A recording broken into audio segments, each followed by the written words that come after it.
Guys, good morning, welcome back to my channel. শুরু করছি আমি আজকের ভিডিওটা। আজকে দেখো একদম বাজারে এসে ভিডিওটা স্টার্ট করলাম। আমি সকালবেলায় হাঁটতে বেরিয়েছি আর তার সাথে নিয়ে নিয়েছি হাতে কাজ। আমায় এই যে দাঁড়াও তোমাদের দেখাচ্ছে, ব্যাগ নিয়ে নিয়েছি, এর মধ্যে আমার কাজের জিনিস রয়েছে। এইগুলোই এখন যাব মালিকের বাড়ি দিতে। তা ভাবলাম সকালবেলা বেরিয়ে পড়ি, আমার হাঁটাটাও হয়ে যাবে আর কাজটাও দেওয়া হয়ে যাবে। কেননা মাঠ দিয়ে গেলে এখন শিশির রয়েছে, মাঠ দিয়ে যেতে পারবো না, জামা কাপড় ভিজে যাবে। তাই ভাবলাম রাস্তা দিয়েই যাই আর যেতে যেতে তোমাদের সাথে গল্প করি। তো চলো কাজটা আমি দিয়ে আসি আর একটু হেঁটে আসি।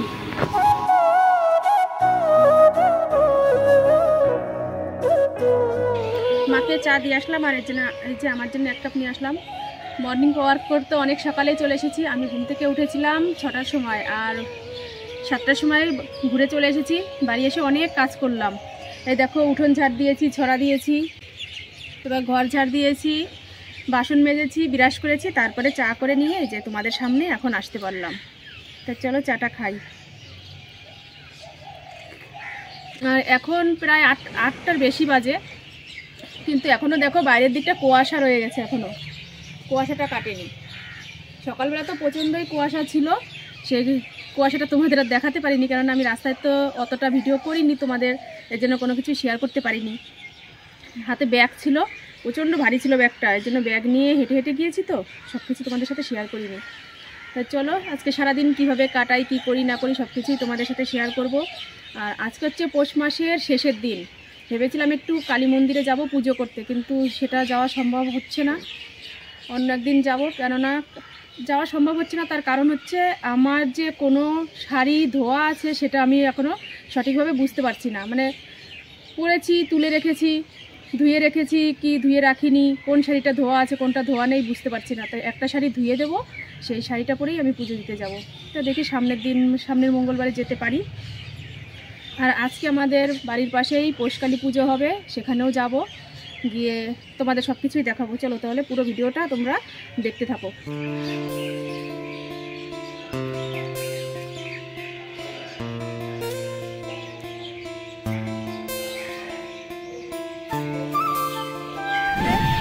গতকালকে স্নান করা জামা কাপড়, এখনকার দিনে না একবেলায় শুকাচ্ছে না জামা কাপড়। আজকে যদি ভিজাই তো সেটা কালকে দিয়ে তারপর শুকাচ্ছে। এই যে কালকে দিয়েছি আর আজকে রোদ হবে, তারপরে শুকাবে। আর দেখো পাখি কি ডাকাডাকি করছে, এদের আওয়াজটা শুনতে না বেশ ভালো লাগে। আমি অনেকক্ষণ চা খাওয়ার পরে বসে বসে পাখির আওয়াজ শুনছিলাম। আর টাওয়ারটা দেখেছো, কুয়াশাতে পুরো একদম আবছা ঘোলা ঘোলা দেখা যাচ্ছে। ক্যামেরায় বোঝা যাচ্ছে কিনা কি জানি। চলে আসলাম ঘরের বিছানা তুলতে। আর বালিশগুলো আজকে একটু এই সাইডে রাখলাম, এখানে রাখি প্রতিদিন, কিন্তু এই সোজাসুজি শুনে না পায়ে ঠেকে যায়, আমার ছেলের ভীষণ অসুবিধা হয়। তো ভাবলাম কি ওই সাইডে রাখি, আমি তো এই সাইডে ঘুমাই, আমার পায়ে অতটা অসুবিধা হয় না। কাজটা শুরু। আমার বিছানা ছাড়া একটা ঝাড়ু কিনতে হবে, সেই ঝাড়ুটা আমি মনে মনে খুঁজি, কিন্তু যখনই কোথাও বেরোই কেনাকাটি করি তখন খুঁজি, কিন্তু কোনো সময় আমার চোখে পড়ে না সেই ঝাড়ুগুলো। প্লাস্টিকের এক ধরনের ঝাড়ু আছে না, বেশ ভালো লাগে কিন্তু দেখতে, সেই ঝাড়ুটাই খুঁজছি, পাচ্ছি না। ঠিক আছে, যদি পাই তাহলে অবশ্যই নিয়ে আসবো। আর রানাঘাটে যাওয়ার দরকার আছে, ছেলের জন্য ওষুধ আনতে হবে হাতে ব্যথার, সেই ওষুধটা আমাদের বাজারে পাওয়া যাচ্ছে না, তাই ভাবছি রানাঘাটে গিয়েই আনতে হবে। আর ওখানে যদি যাই গেলে তাহলে ঝাড়ুটাও কিনে আনবো। আমার বিছানা তোলা হয়ে গেল, এবার রান্নার দিকে যাই।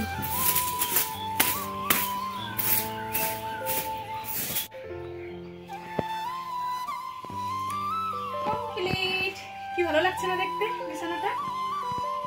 চলে এসেছি রান্না করতে। আর রান্না বলছি কেন, এটাকে কি বলবো, এখন করবো হচ্ছে রুটি আর ডাল, রান্নাই তো বলে না। তো এই যে ছোলার ডাল, এটাই রান্না করবো এখন। প্রেশার কুকারে দিয়ে দিই, তাড়াতাড়ি হয়ে যাবে। পুরোটা ডাল রান্না করবো না, কারণ অনেকটা ডাল আছে এখানে, 500 ডাল আছে।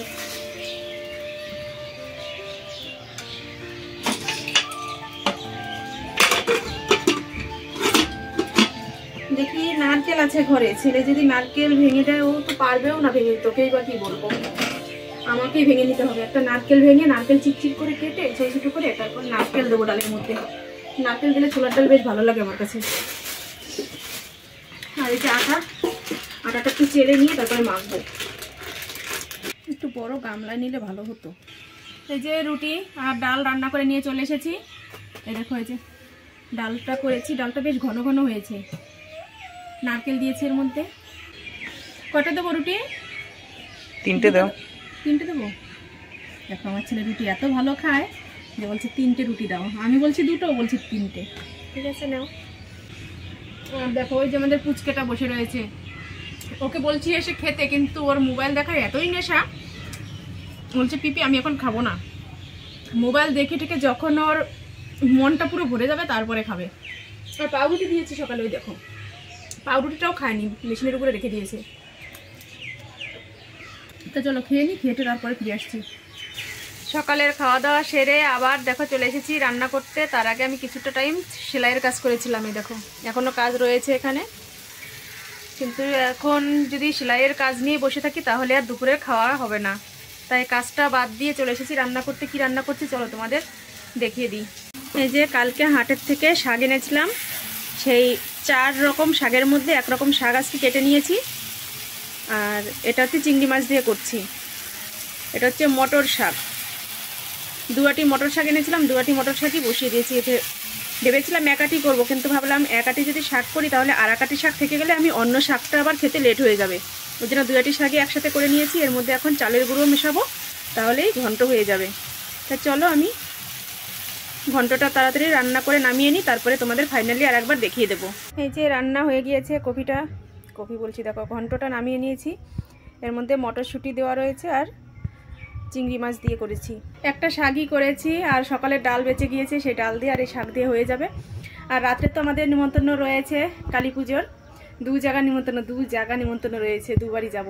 কোন বাড়ি খাবো কি করব জানি না, তবে সব কিছুই তো তোমরা দেখতে পাবে। তাই চলো, আর আমি এখনও না স্নান করিনি, আমাকে দেখে তো তোমরা বুঝতেই পারছো কি অবস্থা আমার। স্নান করব, গরম জল করা রয়েছে, অসুবিধা হবে না, স্নান করে ঠুরে তারপরে খেতে বসবো, খিদে পেয়ে গেছে। আর বাসনপত্র যা রয়েছে এটো কাটা, সেগুলো এখন কিছু ধুতে যাব না, কেননা বাসন ধুতে গেলে অনেকটা দেরি হয়ে যাবে। অলরেডি এখন 4:15 বাজে, বুঝতে পেরেছো? তাহলে আমি যদি এখন এই কাজগুলো সেরে তারপরে স্নান করতে যাই তাহলে আমার আজকে আর খুঁজে পাওয়া যাবে না। তো চলো আমি স্নান করে খেয়ে নিই, তারপরে ধীরে সুস্থে বাসনগুলো মেজে নেব। চলো, ফাইনালি স্নান করে আসতে পারলাম। তোমাদের যে বলেছি আগে স্নান করে খাওয়া দাওয়া করবো, তারপরে বাসনপত্র ধোবো, কিন্তু সেটা আর হলো না, মানে ভালো লাগলো না। এটো কাটা ধুয়ে স্নান করে খেতে কি ভালো লাগে তোমরাই বলো। সব বাসনপত্র ধুলাম, ঘর ঝাড় দিলাম, জামা কাপড় তুললাম, তারপরে স্নান করে আসলাম। এই যে এখন খেতে বসেছি।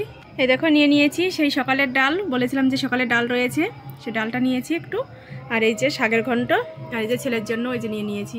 শীত করছে এখন, খেয়ে উঠলেই তো মনে হবে যেন লেপের ভিতরে ঢুকে যায়, আর লেপের ভিতরে ঢুকলে তোমরাই বলো আর কি বেরোতে ইচ্ছা করে এই অসময়। কিচ্ছু করার নেই, প্রচুর কাজের চাপ। এই দেখো এখন এই জামা কাপড়গুলো, এই জামা কাপড় বলছি, এই প্যান্টগুলো সব সেলাই করতে হবে। বলেছিল বিকালবেলায় দিতে, কিন্তু বিকালে তো আর দিতে পারবো না, কালকে সকালে তো আমাকে অবশ্যই দিতে হবে। তাই আমাকে এখন খেয়ে উঠে এই কাজে বসতে হবে। এই শীতে এই প্রথম শাক খাচ্ছি, মটর শাক, বুঝতে পারছো তাহলে কতটা তৃপ্তি সহকারে খাবো। এখন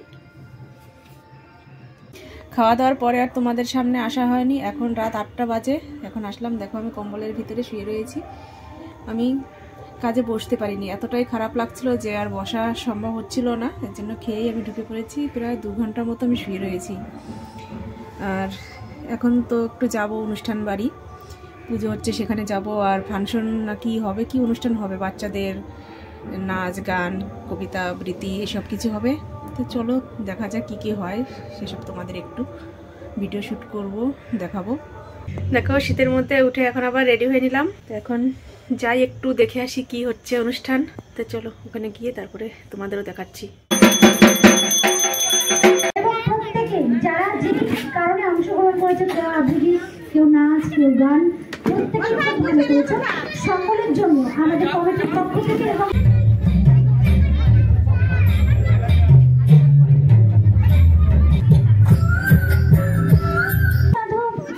তুমি কি আর আমার কথা ভাবো? বেনি মাধব মোহন বাসে তমাল তরু বলে বাঁচিয়েছিলে।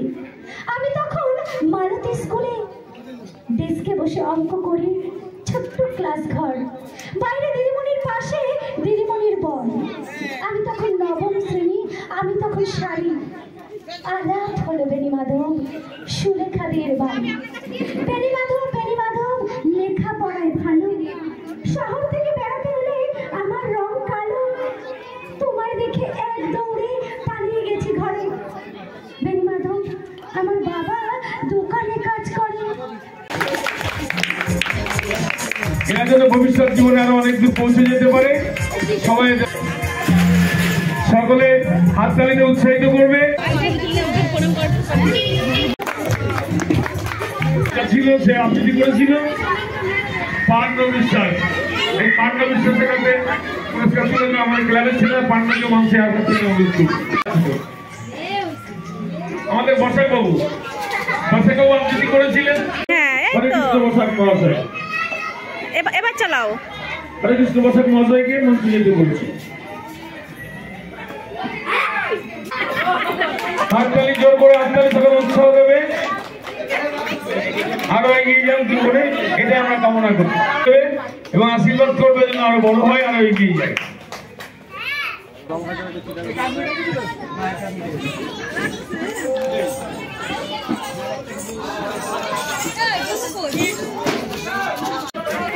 দেখো অনুষ্ঠান কোনো রকম একটু দেখতে পেলাম, পুরোটা দেখতে পাইনি। আর এই যে চলে এসেছি প্রসাদ নিতে, সবাই প্রসাদ নিচ্ছে। এই যে সবাই বসেছে।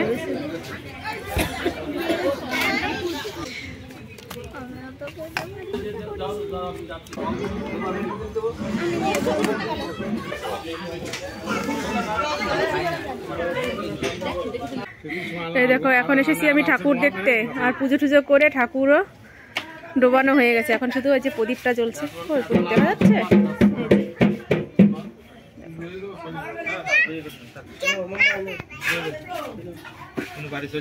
যে ঢাকি রয়েছে এখানে, ঢাক বাজাবে।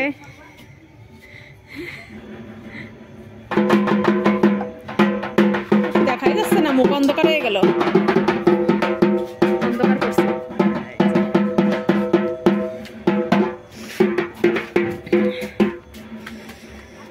এদিকে প্রসাদ নিয়ে নিয়েছি। ও বৌদি দাও, চল যাবো।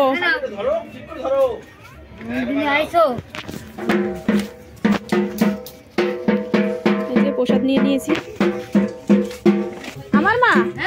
আমার মারে নিয়ে আসতে হবে, কোলে করে, নাহলে আসবে কি করে। বাড়ি চলে এসেছি আর প্রসাদ নিয়েছি। এখান থেকে একটু প্রসাদ মুখে দিয়ে নিই, তারপরে ভিডিওটা শেষ করব। খিচুড়ি তো খেয়ে এসেছি, খিচুড়ি এখন আর খাবো না, এই ফল প্রসাদটা একটু খাই। আর মায়ের ঘরে দিয়ে আসবো প্রসাদগুলো।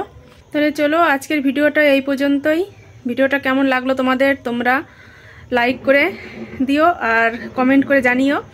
আর চ্যানেলটি যারা সাবস্ক্রাইব করেন এখনও, তারা সাবস্ক্রাইব করে পাশের বেল বাটনটি বাজিয়ে দিয়ে আমার পাশে থেকো। তাহলে চলো আজকের মতো tata, bye bye, good night. তোমরা ভালো থেকো, সুস্থ থেকো, আর আমাকে সাবস্ক্রাইব করো। চলো টাটা।